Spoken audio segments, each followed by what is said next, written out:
Assalamualaikum warahmatullahi wabarakatuh, salam dan bahagia.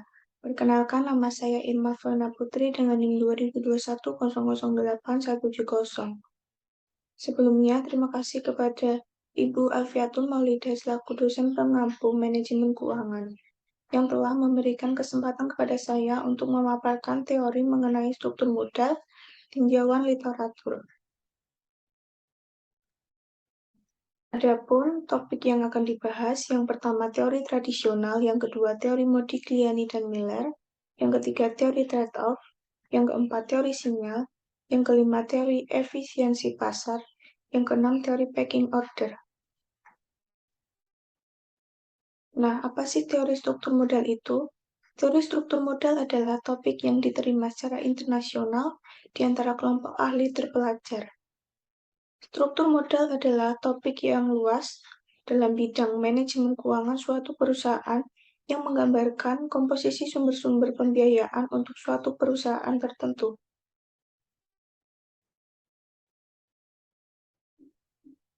Nah, yang pertama ada teori tradisional.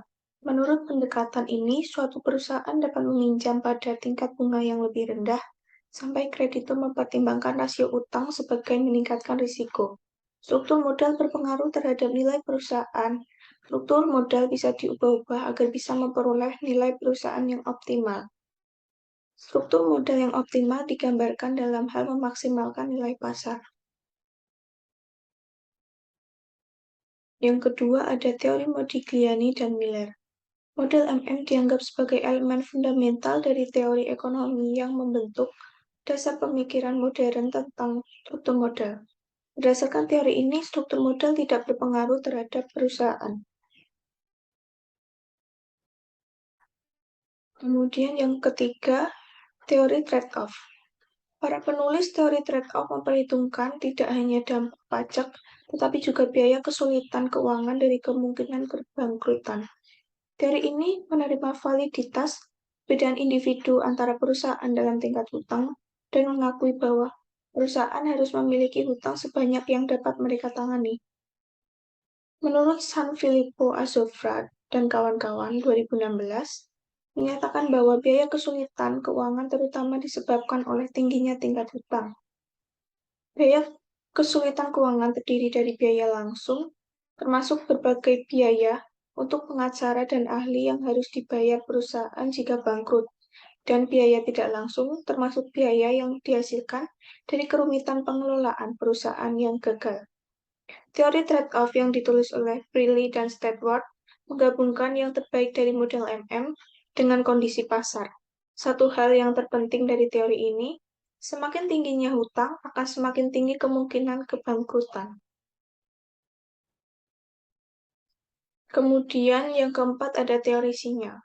Teori sinyal didasarkan pada asimetri informasi dan dengan demikian mengungkapkan keyakinan bahwa informasi tentang kesehatan keuangan suatu perusahaan tidak tersedia untuk semua pelaku pasar pada saat yang bersamaan. Ross 1977 dan penulis berhipotesis bahwa leverage mungkin dipengaruhi oleh tanda positif dari peningkatan utang yang dapat mengarah pada keuntungan bisnis di masa depan. Nilai perusahaan akan meningkat dengan meningkatnya hutang, kecuali hutang yang tumbuh ini berhenti meningkatkan persepsi pasar tentang nilai perusahaan. Kemudian ada teori efisiensi pasar. Teori efisiensi pasar lebih lanjut berpendapat bahwa tidak mungkin mencapai keuntungan di atas rata-rata di pasar setelah disesuaikan dengan risiko. Nah, pasar yang efisien memberikan logika penting untuk teori dan kerangka kerja. Penetapan harga aset berbasis risiko modern tentang bagaimana penilaian aset berbasis konsumen dan penilaian aset konsumen dapat dianggap sebagai kombinasi dari model risiko. Pandya 2014 menyatakan bahwa teori efisiensi pasar sering dianggap hanya sebagai teori akademis, terutama oleh analisis fundamental dan teknis yang seringkali bertentangan dengan kesimpulan analisis tersebut. Mencoba menjelaskan secara rasional perilaku pasar dan dengan demikian pergerakan harga. Pada saat yang sama, saat ini memecahkan banyak masalah pasar modal yang tidak jelas dan menunjukkan jalan yang harus diambil pasar. Kemudian yang terakhir ada teori pecking order. Teori ini menjelaskan bagaimana perusahaan dengan tingkat keuntungan yang tinggi memiliki utang yang kecil. Namun, faktanya ada banyak yang menerbitkan ekuitas untuk berutang demi bisa membiayai perusahaan. Teori pecking order didasarkan pada asumsi-asumsi berikut. Yang pertama, kebijakan dividen yang tidak fleksibel. Yang kedua, preferensi untuk sumber pendanaan internal. Yang ketiga, keengganan untuk menerbitkan saham. Yang keempat, asimetri informasi antara manajer dan investor. Yang kelima, manajer bertindak untuk kepentingan pemegang saham. Nah, jadi kesimpulan dari topik yang dibahas, pendekatan yang berbeda dari teori struktur modal untuk perusahaan menarik karena masing-masing teori mencoba untuk menggambarkan hubungan ini secara berbeda.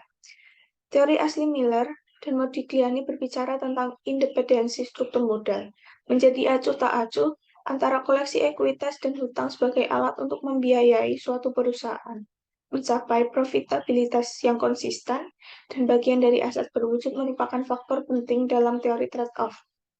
Kebanyakan teori struktur modal hanya mempertimbangkan beberapa faktor penentu yang mempengaruhi rasio utang. Sekian paparan materi dari saya. Jika ada kurang dan lebihnya, saya mohon maaf. Wassalamualaikum warahmatullahi wabarakatuh. Salam dan bahagia.